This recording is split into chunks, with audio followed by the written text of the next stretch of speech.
E aí, como é que você tá? Podcast Caos Corporativo na área. Aqui, Amanda Costa.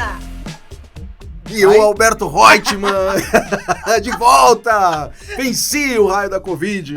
Tava aqui todo animadinho e não quis entrar. E aqui com vocês, Anderson Bars, para mais um episódio. Bora lá em todos os canais e mídias desse universo. É isso, Podcast Caos Corporativo, agora também em vídeo no YouTube. É isso, Alberto, bem-vindo de volta. Você que no episódio passado conferiu Alberto Reutemann direto de uma tela, de um monitor, mas se fez presente aqui, Alberto. Como é que foi a experiência agora de estar no monitor e agora pessoalmente de novo? Foi ótimo, porque eu sou fã de vocês, né? E tá aqui pra mim é uma honra vê-los, né? Porque eu fico só vendo vocês agora à distância, né? Agora Olha aí, vamos dar um mérito para Richard, o editor, que conseguiu fazer esse milagre acontecer. Parabéns, isso aí, Richard Garcia, muito bem. Estamos com a temporada Mundo Bunny no ar. Boa. Já falamos sobre o B do frágil, já falamos do A do ansioso e agora chegou o momento do N, que é o não linear. Então, que contexto de mundo a gente vive e como que essa não linearidade de mundo interfere nas nossas carreiras? Vambora, meninos? Bora lá, que entender essa não linearidade é um desafio, mas vamos tentar fazer esse negócio ser simples aqui, né, Difícil gente? tema, vamos lá. A gente estuda esse troço e esse podcast provavelmente é auditado pelo Reimes Cássio, né? Então, se tiver errado, certamente vai ter algum comentário dele, mas ele só tá elogiando. Reimes Cássio, criador do termo Mundo Bunny. Estamos começando! Bora!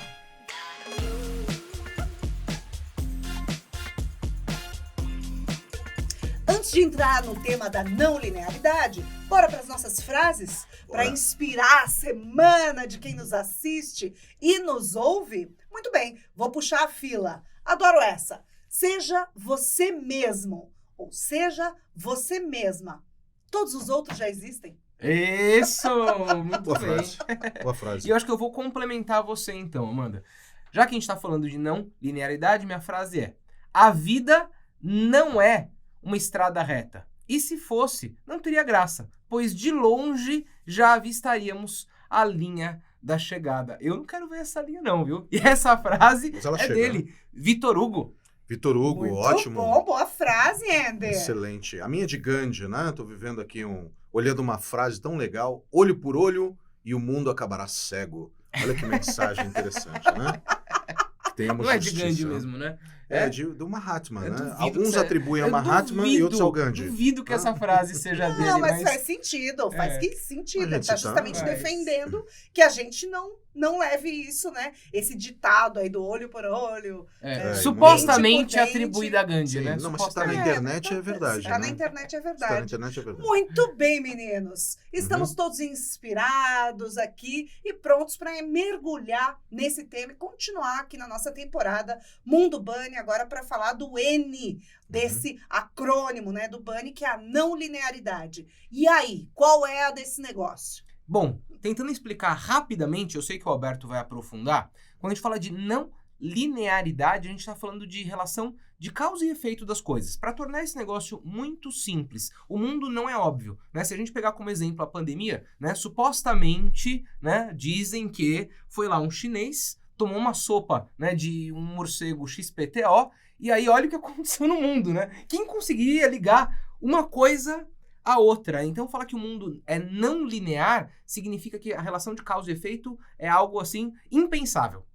E é isso mesmo. E tem uma interessante forma de pensar que o N está justamente contraposto ao C do VUCA. Né? Então, quando você olha o VUCA, volátil, incerto, complexo e ambíguo, o Bunny, que é bright, de frágil, ansioso, não linear, inexplicável, você pega o N de não linear, tá contrapondo ao complexo. O mundo complexo era, por mais que fosse difícil entender todas as reações de mercado, elas eram encadeadas.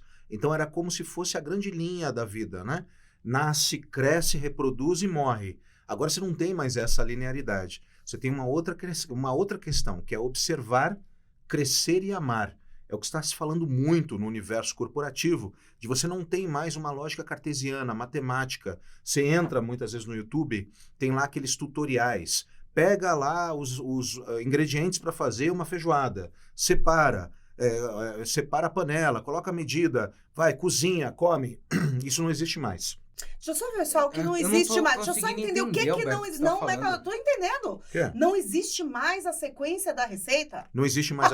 É que, na verdade. A gente pode, então, colocar tudo ao contrário, os ingredientes? E no final o resultado é sempre o mesmo? Explica um pouquinho melhor. Na verdade, é impossível explicar esse mundo porque a gente tem um monte de coisa acontecendo ao mesmo tempo.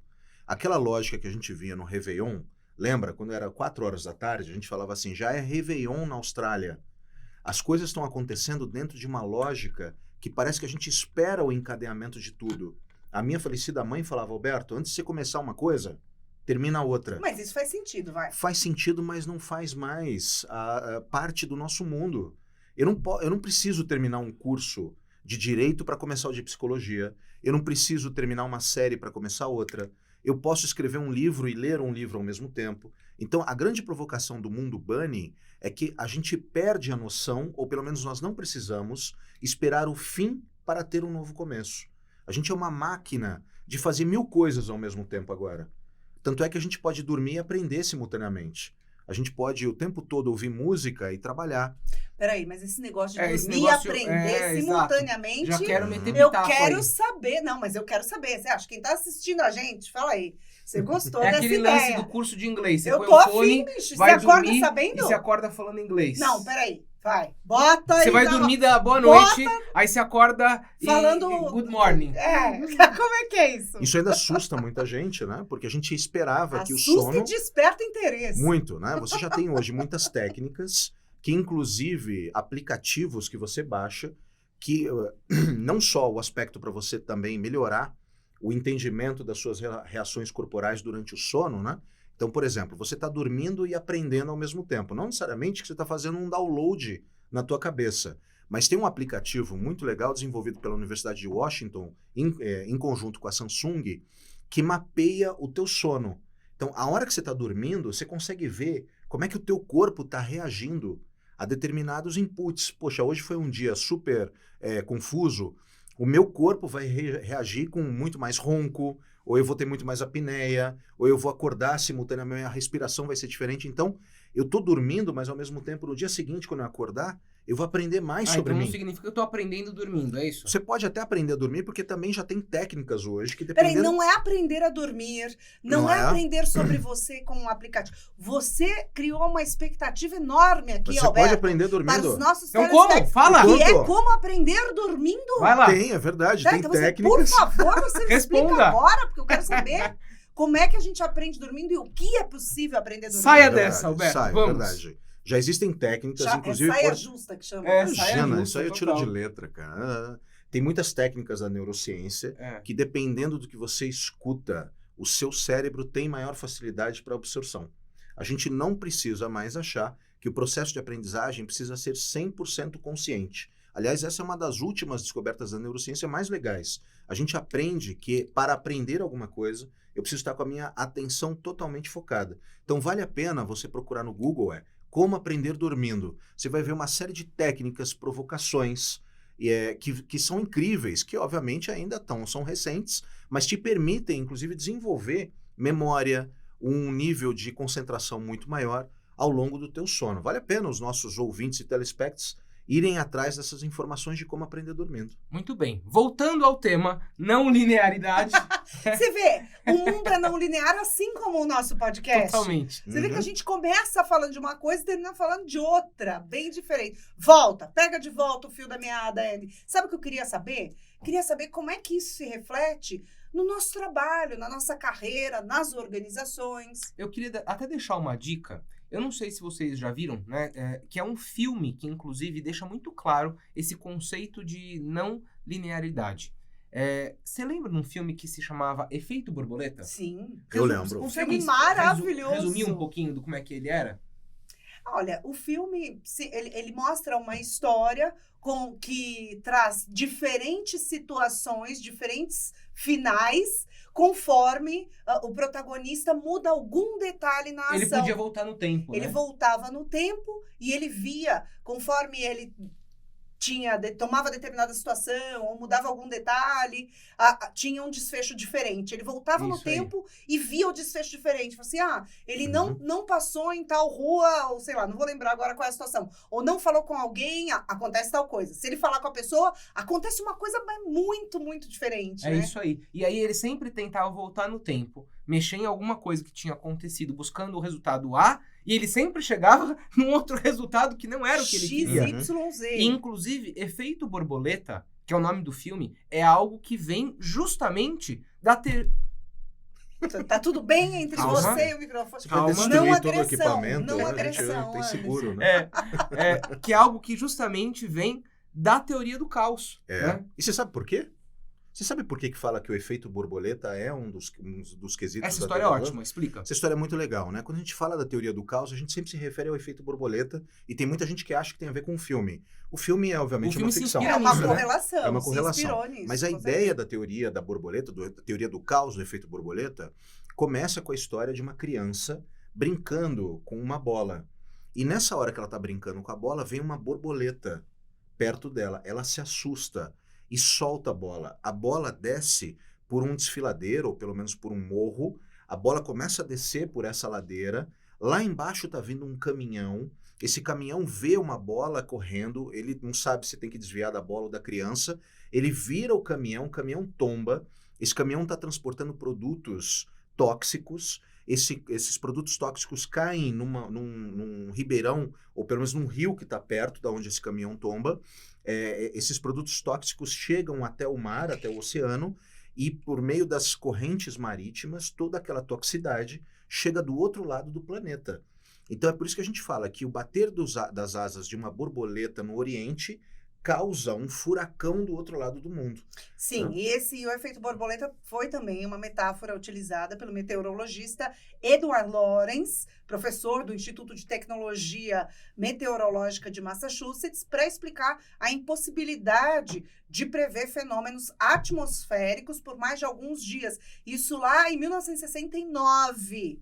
Né, durante um evento chamado American Association for the Advancement of Science. Isso é super não linearidade, né? É isso. Isso é super legal. Então, agora vamos aterrissar isso tudo, toda essa conversa, gente, naquilo que é o nosso dia a dia de trabalho. Que isso tem muito a ver com o nosso jeito de tomar decisão. Às vezes a gente toma uma decisão querendo chegar num lugar e não consegue prever uma série de questões de mercado, econômicas e assim por diante, e aquela decisão que a gente tomava esperando chegar em um determinado lugar faz com que a gente leve a companhia para um outro universo, né? Para uma outra realidade. E é por isso, né, que quando a gente vai falar de não linearidade e vai remeter isso a comportamentos, né, para a gente lidar com toda essa... eu ia falar complexidade, né, mas não é isso. Com toda essa imprevisibilidade, talvez seja essa a melhor palavra, a gente tem que entender que tá tudo bem não saber tudo, a gente não vai conseguir mapear, a gente tem que ir medindo as nossas decisões na medida que elas vão gerando resultados e no final das contas a gente tem que ser ágil e tem que mudar rápido na medida que a gente vai percebendo as coisas acontecerem, né? Por exemplo, e nas carreiras e nas organizações, no nosso trabalho, né? O que a gente mais busca, pelo menos o que até aqui as empresas mais buscavam, era justamente previsibilidade, né? Então, através de números, enfim, através de projeções. E hoje a gente entende, né? E pelo menos os grandes líderes já têm isso em mente, que qualquer estudo, qualquer previsão que a gente use fatores como números, como metas, como fatores que se repetem, a gente está sempre olhando para trás, né? Para poder projetar o para frente. Então, hoje isso é muito questionado. Né? De verdade, a gente precisa aprender e ser capaz de tomar decisões com base em dados incompletos. Total. Isso é muito importante. Então, a intuição entra aí também como um fator extremamente importante para que a gente use também a nossa não consciência, o nosso conhecimento que está ainda num lugar subjetivo, né? De forma subjetiva, que a gente use esse inconsciente também para tomar boas decisões também no trabalho. Então, as emoções aí, né, a intuição tomando um pouquinho aí, ou ganhando o seu espaço nesse mundo das organizações, que até aqui era dito como único, exclusivamente racional. Uhum. E aí a gente entra também numa outra questão importante. Essa racionalidade é mais o masculino, né? E cada Uhum. vez mais as mulheres vêm conquistando o seu espaço. Então, esse feminino, que inclusive os homens têm também, vem ganhando espaço e cada vez mais sendo respeitado nesse nosso mundo não linear. Inclusive tem um dado muito interessante, que é o seguinte: antes a gente tinha que tomar uma boa decisão de negócio com 70% das informações a respeito de um problema. Uhum. Hoje, a gente tem que ser capaz de tomar uma boa decisão com 40% das informações a respeito de um problema. E é muito curioso pensar a respeito disso. Eu lembro de um projeto que eu fiz para um banco japonês há muitos anos atrás, em que a gente estava mexendo com a estratégia desse banco e eles tinham um plano estratégico de 50 anos. Uhum. Gente, vocês acham que é concebível nos dias de hoje, com essa não linearidade do nosso ambiente, Acho que do não nosso existe mundo, mais um troço desse, né? não. A gente resolver, vamos fazer a estratégia de 50... Cara, não Não dá. existe. Você pode até montar horizontes, né? Horizontes de inovação. A gente acha que se o mundo for para lá, a gente pode fazer tal coisa. Mas não é aquele plano estratégico super minucioso, né? Você vai tendo ali inputs, né? Você vai tendo ali ideias, possibilidades, né? Mas você executa só no curto prazo, né? Por isso que eu acho que as empresas hoje, né, aterrissando, como disse o Anderson, né, para a nossa realidade, eu acho que não faz muito sentido a gente ter áreas de planejamento estratégico que fiquem desenhando budget, o orçamento para dezembro. Quanto que eu vou vender em dezembro? Não sei. Nós estamos em junho. Você está defendendo que a gente tem que planejar menos nas organizações? Eu acho que a gente tem que planejar para curto espaço de tempo. Então, se tiver que fazer budget, tiver que fazer orçamento, não faz para dezembro, não faz para 2030, faz para os próximos 2 meses. E tenta mas reagir pensa rápido. Isso. Não, Alberto, não pensa Mas isso numa no contexto organização grande é de muito uma difícil. organização que tem investimentos previstos e tem 70 mil funcionários. Não dá, o cara tem que ter um mínimo de visibilidade. O né, mínimo Alberto? de visibilidade ele vai ter, o quanto que vai ser a nossa folha de pagamento, mas como é que eu posso prever o quanto que eu vou vender? A gente vai ter eleição esse ano, a gente vai ter Copa do Mundo, a gente não sabe se a Covid recrudesce. Então tem uma série de variáveis. Como é que eu posso chegar e falar o seguinte, eu vou vender tanto em janeiro do ano que vem, Eu acho em que, dezembro? acho que muda o verbo. Tudo Acho que bem. muda o verbo, que é o seguinte, não é eu vou vender. Eu tenho a expectativa de, se eu não estiver conseguindo ir nessa direção, Como é que eu reajo? como é que eu reajo, né? Porque é o Vou dar- seguinte, Ah. planejar continua sendo necessário para todo mundo. Sim, então, mas assim, eu acho que não é porque reagir o mais mundo rápido é mais não importante. linear que a gente não vai planejar Mas mais, eu bicho. vou ter que Acho reagir o- se eu tenho planejamento, Alberto. Exatamente. Mas eu acho É que um não. mundo de ideia. Acho que a questão é assim, o quanto eu estou preparada, e o quanto a minha equipe está preparado para a mudança. Uhum. Pode ser. Porque é isso, porque assim, um plano eu tenho que ter. Agora, eu preciso preparar a minha equipe e eu preciso estar, enquanto líder, preparada para saber e Muda admitir rápido, né? que vai mudar. Uhum. Então, assim, a gente não pode mais ser Titanic, né? Difícil, lento para mudar de direção. A gente tem que ser lancha. Posso dar um exemplo? Vambora. A gente está vivendo aquela guerra estúpida na Ucrânia. Uhum. A Rússia invade a Ucrânia e aí começa um movimento que pouca gente imaginava. Empresas americanas decidem sair do mercado russo. Algumas só disfarçam que saem. Algumas só disfarçam que Porque saem. o McDonald's só mudou de nome e continuou lá, Então, né? pior que não, Não, o não McDonald's foi isso. saiu. Ele Não, saiu. saiu, Ele mas é aí esse mudou exemplo. de nome. Mas é Pois porque é. ele era de um franqueado. Chama-se... Então, o franqueado continuou com as lojas que já eram dele. Com outro percebe? nome. Sim, porque o Aí vende outro McDonald's, hambúrguer lá. ele fez outra muito receita, parecido. outro hambúrguer, outro tudo. O Esse McDonald's, né, como franqueador, ele sai do país, ele não tem lucratividade nenhuma sobre aquele negócio, Uhum. só que as lojas que já eram do franqueado e a operação que já era do franqueado continua sendo dele. O nome... Entendi. o Só nome... não é um hambúrguer de minhoca. Exato. E nem aquele de picanha falsificado. Não, Também não. Entendi. Aroma de Eita, picanha. será que a gente vai ser agora processado Ai, pelo Amanda. McDonald's? acho que não. Não, desculpa, McDonald's.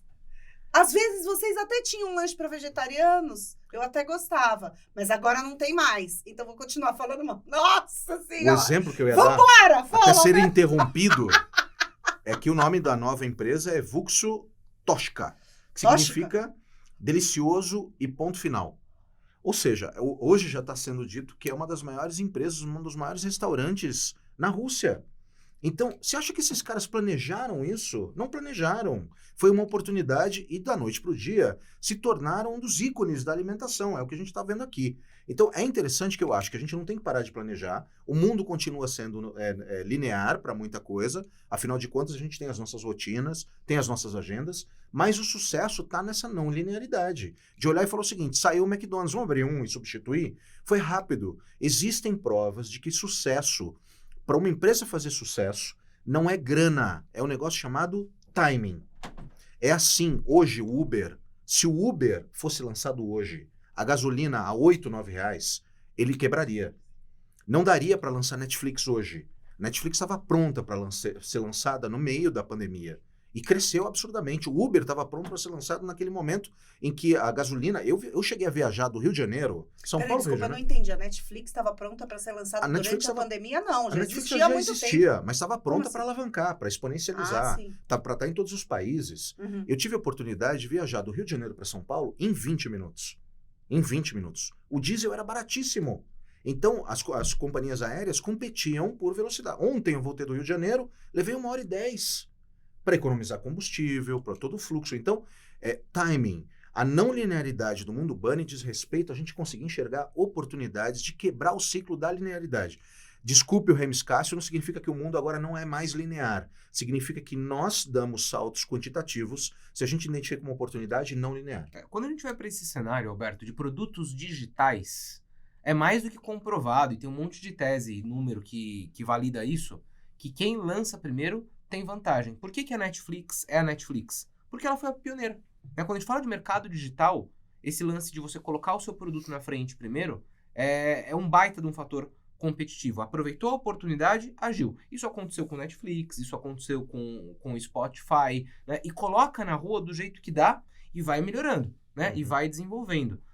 Eu acho que isso sim tem a ver com timing. Mas o lance da não linearidade, né, para aquela pessoa que está ali nos assistindo, então que está nos ouvindo justamente no Spotify, é entender o quanto que ele precisa reagir rápido e o quanto que a gente precisa ter senso de oportunidade, né? Puxa, tem ali algo que precisa fazer e que ninguém está fazendo, seja com relação a um produto para o mercado, ou seja com relação a alguma coisa interna na companhia. Sim. Porque às vezes a gente só coloca isso, né, nos planos do produto, na companhia, no go-to-market e assim por diante. Não, é ali, é no dia a dia. Puxa, tem uma oportunidade aqui, tem um negócio aqui que eu posso consertar, ninguém está fazendo isso. Age. Isso, né, é se valer da não linearidade do mundo. Vai vender guarda-chuva quando começa a chover no metrô? Sabe aquela história? Começa a aparecer um monte de vendedor. São pessoas que vendem bala nas imediações, são camelôs, são profissionais que estão da informalidade. Quando começa a chover, ele vai logo para a porta do metrô e vai vender guarda-chuva. Esse é o maior exemplo de não linearidade que existe. Eu não consigo muito programar. Legal. Adorei teu exemplo, Alberto.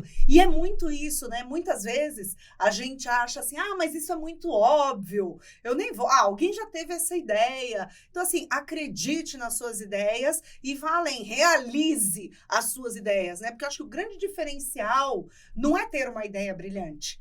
É ter uma ideia e executar uma ideia. Às vezes ela nem precisa ser brilhante. Às vezes ela precisa só ser boa. E no momento certo. E no momento certo, no momento oportuno. Então é isso, senso de oportunidade. Agora, Anderson, você trouxe uma questão aí super legal, que é assim, é o colocar, é o bom é melhor que o ótimo, né? Com certeza. É o colocar na rua e aí depois vai melhorando e tudo mais. E isso no mundo dos negócios tem um nome que é uma siglazinha que se chama MVP, Mínimo Produto Viável, né? Que é super legal também da gente compartilhar aqui com os nossos telespectadores, para que todo mundo fique a par aí desses termos do universo corporativo, do universo do empreendedorismo e das startups, né? E assim, e cabe super na nossa rotina, porque às vezes a gente tem um projeto ali na nossa área e a gente quer fazer o melhor projeto do mundo, a gente quer o negócio perfeito, a gente quer o troço funcionando, gasta meses na execução daquele projeto, vai implementar e aí... Alguém já botou na rua. Tinha um erro lá atrás. Ou então o seu concorrente foi mais rápido do que você. Então é o seguinte, faz de maneira ágil, testa, aprende, corrige, mas já faz, lança, né, melhora o processo, aproveita a oportunidade. Então pensar com essa cabeça, né, de MVP, mínimo produto viável. É isso, né? Coloca lança e melhora. Vale para os nossos processos, vale para tudo. Agora, como fazer isso sem cair no ar do ansioso? Impossível. Porque a gente está falando de uma certa ansiedade, certo? A gente está falando. Então, como não cair nessa armadilha, Alberto? Eu acho que o lance da não linearidade é também um aspecto de a gente conseguir perceber que nós vamos ter consequências. O mundo bunny está inteiramente vinculado. Então, a gente vai ter não linearidade e, ao mesmo tempo, fragilidade e ansiedade. Ou seja, a gente vai estar lidando com essas situações. Você disse que a gente não consegue tomar mais dados completos, tomar decisões com dados todos completos e perfeitos. Eu acho que uma das consequências é a gente conseguir saber lidar nesse mundo ansioso. A não linearidade nos permite hoje começar um monte de coisa ao mesmo tempo, naquela filosofia talvez Zeca Pagodiana, inclusive, né? Só não fazer nada direito, né? Ao mesmo tempo, mas eu acho que a gente consegue. Como é que eu faço tanta coisa? Foi que eu faço tudo mal feito, Faz é tudo isso? mal feito. Que horror! Foi a eterna pergunta Mas não é mal do feito, Jô Soares né? para Não ele, é mal né? feito, é o mínimo O possível. Jô Soares perguntou, pô, Zeca Pagodinho, você é compositor, você é cantor, você é editor, como é que você consegue fazer tudo ao mesmo tempo? Ele disse... Eu faço, porque eu faço tudo mal feito. Mas é uma brincadeira, É claro, óbvio, né? Senão não seria o ícone Mas que você é. sabe que muitas vezes as pessoas sentem isso, né? Então trabalha o dia inteiro, tem um monte de entregas, tem um monte de reunião, tem um monte de e-mail, tem um monte de projeto, um monte de planilha preenchida. Chega no final do dia, aquela sensação horrorosa de eu não fiz nada, né? Então esse mundo bunny, ele é um mundo de dor, né? Eu já falei isso lá no primeiro episódio, se você não assistiu, eu repito aqui, né? O mundo bunny é um mundo de dor, é um mundo que não é um mundo agradável, então a gente precisa de muito amor, de muito equilíbrio, de muito foco para a gente conseguir sobreviver a esse mundo bunny. Não é um mundo legal de se viver, ou não é? Não é, e vai continuar não sendo, e vai piorar. Mas, gente, qual época do mundo foi legal, cara? Os nossos avós viveram Primeira Guerra Mundial, nossos pais Segunda, ou Guerra do Vietnã, a era da escassez. Agora a gente está na era da abundância. Eu acho que toda era. A gente vai estar sempre com benesses e problemas. Mas eu acho que os problemas vão mudando, né, Alberto? E a gente, no final das contas, tem que aprender a lidar com os nossos problemas do agora. Eu pego, por exemplo, o meu avô. Vou contar a história dele assim, em 2 linhas, que foi aquela pessoa, né? Que ele era um técnico numa indústria, saía para trabalhar todo dia no mesmo horário, voltava todo dia no mesmo horário, tinha sua rotina de jantar, tinha sua rotina com a família, tinha sua rotina no final de semana, e assim ele viveu toda a vida. Ele era um cara estressado? Não era. Ele era um cara ansioso? Não era. Com esses problemas ele não tinha que lidar, mas ele lidava com outros, né? Recursos mais escassos, menos dinheiro, como é que, né, fazia a coisa acontecer do ponto de vista financeiro para a família. E hoje a gente tem que admitir que sim, a ansiedade faz parte, a gente tem muito mais acesso, a gente tem muito mais benefício, mas a gente ainda não descobriu como lidar com essa pressão, com essa carga. Todo mundo fala que só trabalha mais, só tá mais ansioso, o burnout tá explodindo, e a gente não pode falar que, não, é assim mesmo, né? É um problema e a gente tem que lidar. Mas por que tudo isso também? Vamos pensar, né? Vamos pensar um pouquinho. A gente vive numa sociedade capitalista que o tempo inteiro nos estimula a comprar mais, a ser mais, a não ser o tempo todo. O mundo diz pra gente que a gente não é suficiente. É isso que o mundo comunica pra gente o tempo todo. A gente não é bom o suficiente, a gente não tá fazendo o suficiente, a gente não tem o suficiente, né? Então a gente precisa, sim, encontrar o nosso equilíbrio, a gente precisa se valorizar do jeitinho que a gente é, e a gente precisa não ser conformado, sabe? Porque eu acho que a ambição leva a gente para um lugar melhor e é sempre positivo. A gente precisa ter uma ambição de crescer. É para isso que a gente tem que estar no mundo. Agora, ter as coisas, eu acho que a gente deveria deixar um pouquinho mais de lado, sabe? Se importar mais com o ser do que com o ter. Eu concordo absolutamente com você, Amanda. Eu tenho vivido isso já nos últimos anos, ou pelo menos me esforçado mas eu quero compartilhar aqui com vocês um programa, gente, que agora eu não vou saber se é no Discovery, se é no Net Geo, mas eu tenho esse hábito de ligar nesses programas, assim, quando eu tô indo dormir, sabe aquelas coisas para desintoxicar a mente, assim? Você dorme ouvindo os programas, né? Pra aprender. Aí ele aprende ouvindo. Né? A vida dos a vida ursos do mamute, não sei onde. Eu aprendo assistindo, eu decorei tudo. Mas aí o que acontece é que tem um desses programas que basicamente conta o enredo de pessoas que largaram absolutamente tudo para viver vidas independentes do dinheiro. Então foram lá pro Alasca, no lugar XPTO, montaram sua cabana, cultivam sua comida, caçam o que precisam caçar e fazem as coisas acontecer Chato, nesse senso, né, Pelo amor de de Deus. desintoxicação. Sem celular, sem videogame, Sem nada. celular, sem absolutamente Estilo largados nada. e pelados. Mas eu vou confessar que eu gosto de fazer isso de vez em quando, viu, Alberto? E ter esses momentos de desintoxicação. Mas no final das contas, onde eu tô querendo chegar com isso? É uma escolha. Viver o mundo que a gente vive é uma escolha. Quando a gente vê as pessoas que de fato encarnam o minimalismo e falam, eu posso ter uma vida mais simples, né? O que é que eu abro mão e o que eu não abro mão? A gente pode diminuir essa pressão. Aí vem das nossas escolhas, daquilo que a gente quer da vida, né? Olha, a gente já tá encerrando, mas se vocês me permitem, eu preciso contar uma história, que eu nem sei lá de onde que é essa história, se é de uma propaganda que eu vi, mas o cara tava tranquilo, tomando uma água de coco numa ilha paradisíaca, assim, o cara, assim, só com o chinelão dele lá, sozinho, tranquilo. E aí chegou um cara com uma maletinha e falou assim, escuta, você precisa trabalhar nisso daqui? Que história é essa? Sei lá de onde que eu vi. Você precisa trabalhar nisso daqui, olha, você vai ganhar milhões, você vai prosperar na carreira, você vai ganhar muita grana, até que um dia você vai poder, num dia de semana, tá numa ilha paradisíaca, tomando uma água de coco, o cara vai pra você. Eu já tô aqui, pô. Olhou pro coco, olhou pro cara e falou assim, bicho, eu já tô aqui. Já é isso. Então, às vezes, a gente tá assim, sabe? Dando a maior volta nessa não linearidade pra chegar num lugar que talvez seja o lugar onde a gente já está. Talvez o lugar onde a gente está é o melhor lugar onde a gente poderia estar. E talvez a gente não esteja valorizando tanto. Vambora, meninos? Vambora! Nosso recado final de não linearidade. Eu não vou contar. Fica de olho aí nas redes sociais da Escola do Caos. Um beijo e até a próxima! Tchau, tchau! Tchau, tchau!